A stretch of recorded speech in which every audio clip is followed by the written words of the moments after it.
ஸ்ட்ரெயிட்டாக இப்போ உங்ககிட்ட ஒரு கேள்வி கேட்குறேன். நம்மக்கிட்ட ஒரு 3 ஃபண்ட் இருக்குது. ஃபண்ட் ஏ அவங்களோட அப்சல்யூட் ரிட்டர்ன்ஸ் வந்து 62% வருது. இப்போ ஃபண்ட் பி அவங்களோட ட்ரெயிலிங் ரிட்டர்ன்ஸ் வந்து 26% கிட்ட வருது. அண்ட் ஃபண்ட் சி அவங்களோட ரோலிங் ரிட்டர்ன்ஸ் வந்து கிட்டத்தட்ட உங்களுக்கு 19% அப்படின்னு வருது. இப்போ இந்த 3 ஃபண்டோட ரிட்டர்ன்ஸ் நம்ம பார்க்குறோம். இப்போ இந்த 3 ஃபண்டில் எந்த ஃபண்டில் நீங்கள் இன்வெஸ்ட் பண்ணுவீங்க அப்படின்னு ஒரு கொஸ்டின் வைக்கிறேன் உங்ககிட்ட அப்படின்னா உங்களுக்கான பதில் என்ன இருக்கும்? ஸோ பதிலை வந்து நீங்கள் மறக்காம கீழே கமெண்ட்ஸில் சொல்லிவிட்டு ஆன்சரை பாருங்கள். ஸோ இப்போ இந்த 3 ஃபண்டோட ரிட்டர்ன்ஸ் பார்த்துருப்பீங்க. அண்ட் அதோட ஆன்சர் என்னென்னா 3 ஃபண்டுமே வந்து ஒரே ஃபண்டு தான். ஸோ ஒரே ஃபண்டோட absolute returns, trailing returns and rolling returns இந்த 3 பற்றி தான் நம்ம பார்க்குறோம். ஸோ இப்போ இப்படி பார்க்கும்பொழுது 3த்துலையுமே வேறு மாதிரி இருக்குது. இப்போ எந்த மாதிரி ரிட்டர்ன்ஸை நான் பார்த்துட்டு ஒரு ஃபண்டை நம்ம ஹேண்டில் பண்ணுறது அப்படிங்கிறது வந்து ரொம்ப ஆக்சுவலாக ஒரு ரிட்டர்ன்ஸை பார்த்துட்டு வெறும் ரிட்டர்ன்ஸை மட்டும் பார்த்துட்டு ஒரு மியூச்சுவல் ஃபண்டை நீங்கள் செலக்ட் பண்ணுறீங்க அப்படின்னா அது ரொம்பவே வந்து ரொம்ப அமெச்சூரான ஒரு விஷயம். அமெச்சூர்னா ரொம்ப குழந்தைத்தனமான ஒரு விஷயம் அப்படிங்கிற மாதிரி நம்ம சொல்லுவோம். ஸோ பொதுவாக ரிட்டர்ன்ஸை மட்டும் வச்சு நம்ம ஒரு மியூச்சுவல் ஃபண்ட்ஸை அனலைஸ் பண்ணக்கூடாது, ஃபைனலைஸ் பண்ணக்கூடாது. ஸோ அப்படி வந்து நம்ம இன்கேஸ் ரிட்டர்ன்ஸ் வச்சு நான் சில சஜஷன்ஸ்லாம் பார்க்க வேண்டியது இருக்குது அப்படின்னா இந்த 3 ரிட்டர்ன்ஸில் எந்த ரிட்டர்ன்ஸை நம்ம பார்க்கணும், எதை கன்சிடர் பண்ணணும், எது நமக்கு லாபகரமாக இருக்கும், அதை பற்றி தான் இன்றைக்கி வீடியோவில் நம்ம பார்க்க போகிறோம். ஸோ ஒரு மியூச்சுவல் ஃபண்டை செலக்ட் பண்ணுறதுக்கு உங்களுக்கு ரொம்பவே பயனுள்ளதாக இருக்க போகிறது இந்த ரிட்டர்ன்ஸ். அந்த ரிட்டர்ன்ஸை பற்றி நம்ம ரொம்ப டீட்டெயிலாக இந்த வீடியோவில் நம்ம பற்றி தெரிஞ்சுக்க போகிறோம். ஸ்ட்ரெயிட்டாக வீடியோக்குள்ள போயிடலாம். பை தி வே எல்லாருக்கும் வணக்கம், நான் தான் Prakash. Welcome back to prog world.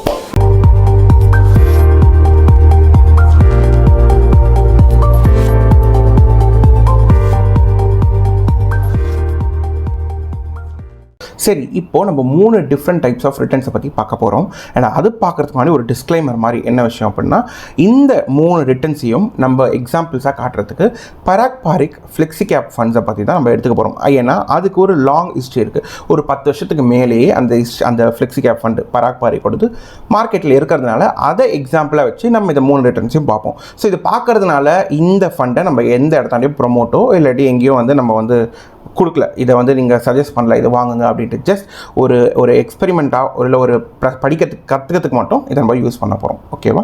So இப்போ நம்ம ஸ்ட்ரைட்டாக வீடியோக்குள்ளே போகலாம். ஃபஸ்ட்டு விஷயம் வந்து அப்சல்யூட் ரிட்டர்ன்ஸ். அப்சல்யூட் ரிட்டர்ன்ஸ்னால் என்ன அப்படின்னு பார்க்கும்போது ஒரு கேலண்டர் இயரில் அந்த ஃபண்டு எவ்வளோ பெர்ஃபார்ம் பண்ணியிருக்கு, எவ்வளோ பர்சன்டேஜ் ரிட்டர்ன்ஸ் கொடுத்துருக்கு அப்படிங்கிறது தான் உங்களுக்கு வந்து அப்சல்யூட் ரிட்டர்ன்ஸ் அப்படின்னு சொல்லுவாங்க. ஒரு கேலண்டர் இயர் அப்படின்னா ஜனவரி 1 டிசம்பர் 31 வரைக்கும் இந்த ஒரு வருஷத்தில், அதாவது எல்லா வருஷமும். ஸோ இந்த ஒரு வருஷத்தில் வந்து உங்களுக்கு அது எவ்வளோ பணம் ரிட்டர்ன்ஸ் கொடுத்துருக்கு அப்படிங்கிறது தான் நம்ம உங்களுக்கு அப்சல்யூட் ரிட்டர்ன்ஸ் அப்படின்னு சொல்கிறோம். எக்ஸாம்பிளாக சொல்லணும்னா ஜனவரி 1 அந்த பராக் பாரிக்கோட அந்த ஃப்ளெக்ஸி கேப்பில் NAV எவ்வளோ இருந்திருக்கு. NAV அப்படின்னா மியூச்சுவல் ஃபண்ட்ஸில் ப்ரைஸ் அந்த மாதிரி நம்ம சொல்லுவோம். ஸோ 1 எவ்வளோ NAV இருந்திருக்கு, அதோட 31 டிசம்பர் 31 என்ன NAV இருந்திருக்கு.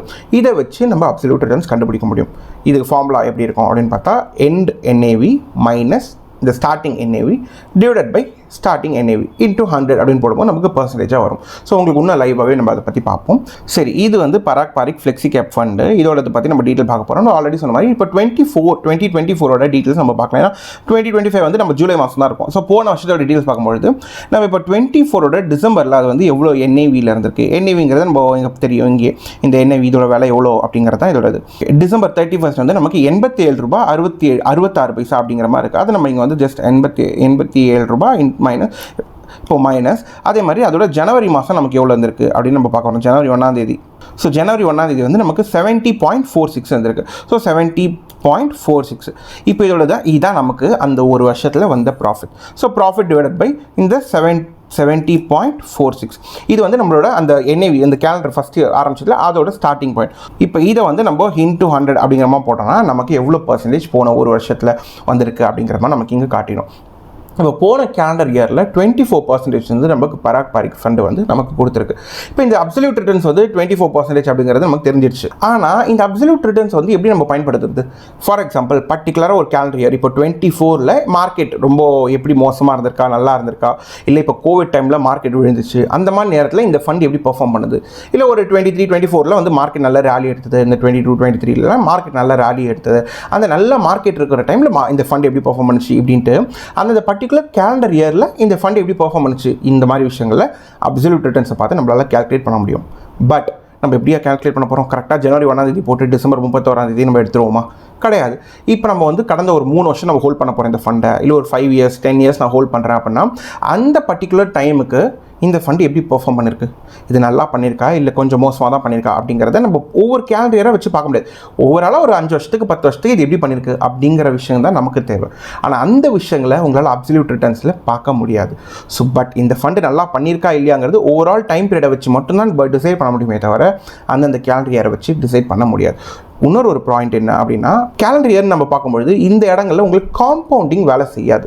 ஸோ காம்பவுண்டிங் அப்படின்னா என்ன தெரியல அப்படின்னா, காம்பவுண்டிங்கிறது நம்ம ஆல்ரெடி பண்ண இனிஷியல் இன்வெஸ்ட்மெண்ட்டை அந்த இனிஷியல் இன்வெஸ்ட்மெண்ட் உங்களுக்கு ஒரு ரிட்டர்ன் சம்பாரிச்சு கொடுக்கும்.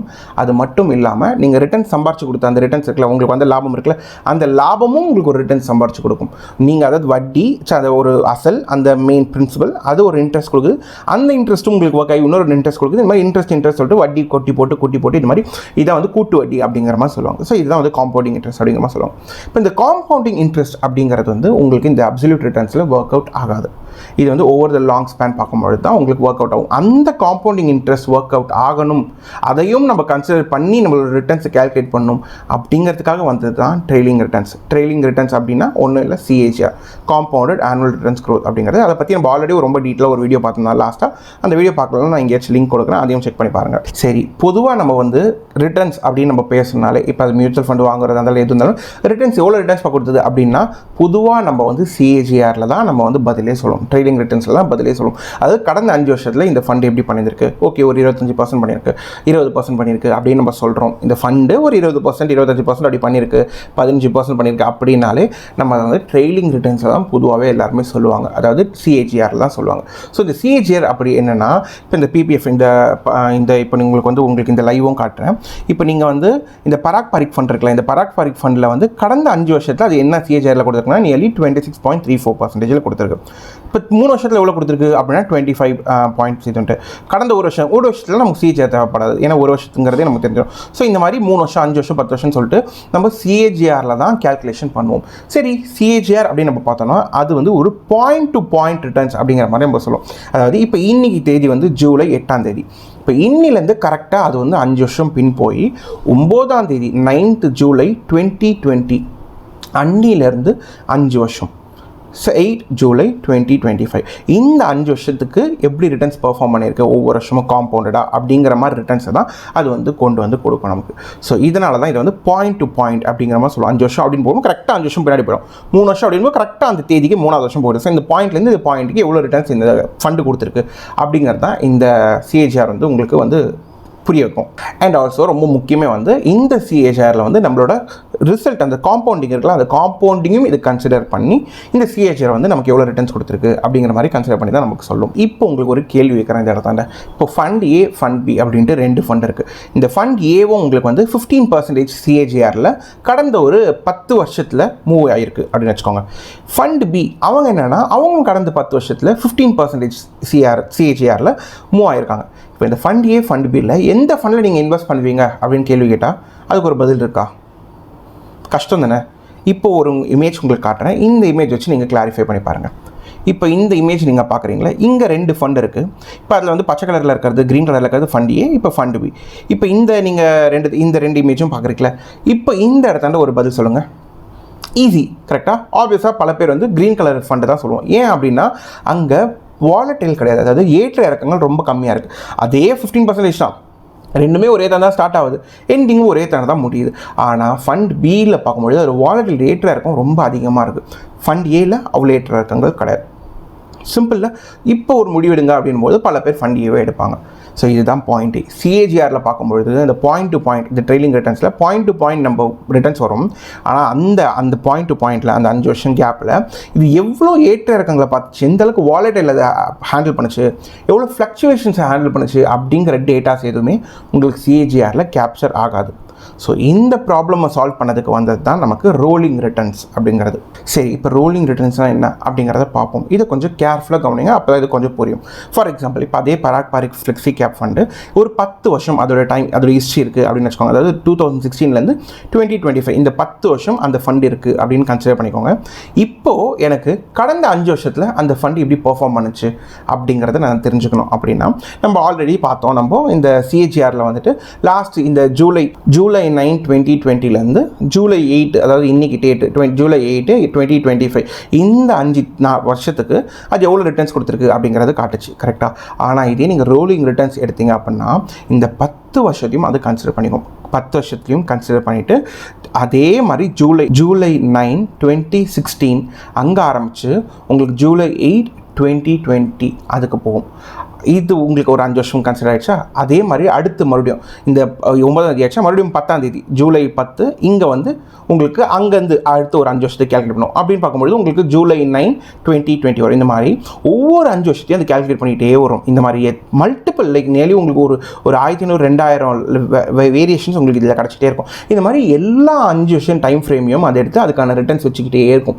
இது வச்சுட்டே இருக்கும். அப்படி பார்க்கும்போது இந்த 10 வருஷத்தில் 5 வருஷத்தோட வேல்யூவேஷன்ஸ் இது எடுத்துக்கிட்டே இருக்கும்பொழுது அதுக்கு ஒவ்வொன்றுத்துக்கும் ஒரு ரிட்டர்ன்ஸ் வந்துகிட்டே இருக்குல்ல. அந்த ரிட்டர்ன்ஸோட ஆவரேஜ் ரிட்டர்ன்ஸ் என்ன அப்படிங்கிறத பார்த்து அதுதான் நமக்கு ரோலிங் ரிட்டர்ன்ஸ் அப்படிங்கிற மாதிரி நமக்கு தெரிய வரும். பொதுவாக இந்த ரோலிங் ரிட்டர்ன்ஸ் தான் ரொம்பவே பயனுள்ளதாகவும் ரொம்பவே ஒரு பாயிண்ட்டாக நமக்கு இருக்கும். அதாவது ரொம்ப உண்மையாக முக்கியமாக மியூச்சுவல் ஃபண்டில் இன்வெஸ்ட் பண்ணணும் அப்படின்னா நீங்கள் சிஏஜிஆரை பார்க்குறத காட்டிலும் ரோலிங் ரிட்டர்ன்ஸ் தான் பார்க்க வேண்டியது இருக்கும். ஏன் அப்படின்னு பார்க்கும்போது சிஏஜிஆரில் இந்த பாயிண்ட் டு பாயிண்ட் நம்ம ஆல்ரெடி சொன்னோம். எப்பவுமே நம்ம பாயிண்ட் டு பாயிண்ட் தான் இன்வெஸ்ட் பண்ணுவோமா அப்படின்னு கேட்டால் அது கிடையாது. நம்ம மல்டிபிள் டைம் ஃப்ரேம்ஸில் மல்டிபிள் டேட்ஸில் மல்டிபிள் ரேஞ்சில் நம்ம பல விதங்களில் இன்வெஸ்ட்மெண்ட் பண்ணுவோம்.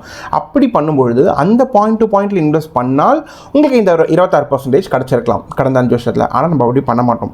ஸோ மல்டிபிள் டைம்ஸில் வேறு காலகட்டங்களில் நம்ம இன்வெஸ்ட் பண்ணுறதுனால எப்போவுமே ரோலிங் ரிட்டர்ன்ஸ் தான் நமக்கு ஒரு நல்ல வேல்யூவேஷன்ஸு நல்ல ரீடிங்ஸை நமக்கு கொடுக்கும். அதனால் ரோலிங் ரிட்டர்ன்ஸை தான் நம்ம பார்க்கணும். இன்கேஸ் நீங்கள் எப்படி அந்த ரிட்டர்ன்ஸ் நம்ம பார்க்கலாம் அப்படின்னா அது ஒரு பெரிய கேல்குலேஷன் தான். பட் ஸ்டில் உங்களுக்கு சிம்பிளிஃபைடாக சொல்லணும்னா இப்போ நம்ம இங்கே பார்த்தோன்னா பராக் பாரிக்லேயே உங்களுக்கு ஒரு ஸ்டார்ட் அண்ட் எண்ட் டேட்டு அதாவது NAV அப்போ எவ்வளோ இருந்தது இப்போ எவ்வளோ இருக்குது அப்படிங்கிற பார்க்கணும்.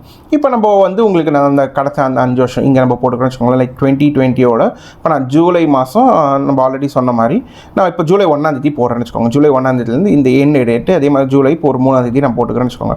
போட்டு நான் சப்மிட் கொடுக்குறேன் அப்படின்னா அந்த கம்ப்ளீட்டாக இப்போ டேரக்ட் ஃபண்ட்ஸ் தான் நம்ம பார்ப்போம். ரெகுலர் ஃபண்டுங்கிறது அது டிஃப்ரெண்ட்டாக வச்சுக்கோங்களேன்.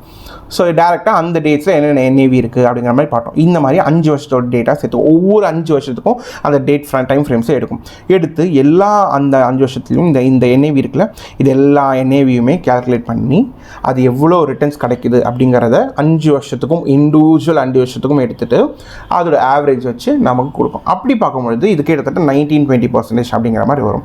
ஸோ நம்ம சிஏஜிஆரில் பார்த்தா 26%, இங்கே பார்த்தா 19.5 nearly 20%, இந்த அப்சல்யூட்டில் பார்த்தா 62%. இப்போ இதெல்லாம் பார்க்கும்பொழுது நம்ம ஃபைனலாக இந்த ரோலிங் ரிட்டர்ன்ஸை தான் நம்ம கன்சிடர் பண்ணி ரோலிங் ரிட்டர்ன்ஸில் எந்த ஃபண்டு நல்லா பெர்ஃபார்ம் பண்ணியிருக்கு எந்த ஃபண்டு கொடுத்துருக்கு நமக்கு நல்ல ரிட்டர்ன்ஸ் அப்படிங்கிறத நம்ம கன்சிடர் பண்ணிவிட்டு அந்த ஃபண்டில் நம்ம இன்வெஸ்ட் பண்ணுறதை ஸ்டார்ட் பண்ணலாம். ஸோ இப்போ உங்களுக்கு ஒரு புரிதல் வந்திருக்கும் அப்படின்னு நினைக்கிறேன். ஒரு மியூச்சுவல் ஃபண்டை செலக்ட் பண்ண போகிறீங்க அப்படின்னா நமக்கு மூணு ரிட்டர்ன்ஸ் வரப்போது. அப்சல்யூட், சிஏஜிஆர் அதாவது ட்ரேடிங் ரிட்டர்ன்ஸ், அப்புறம் உங்களுக்கு ரோலிங் ரிட்டர்ன்.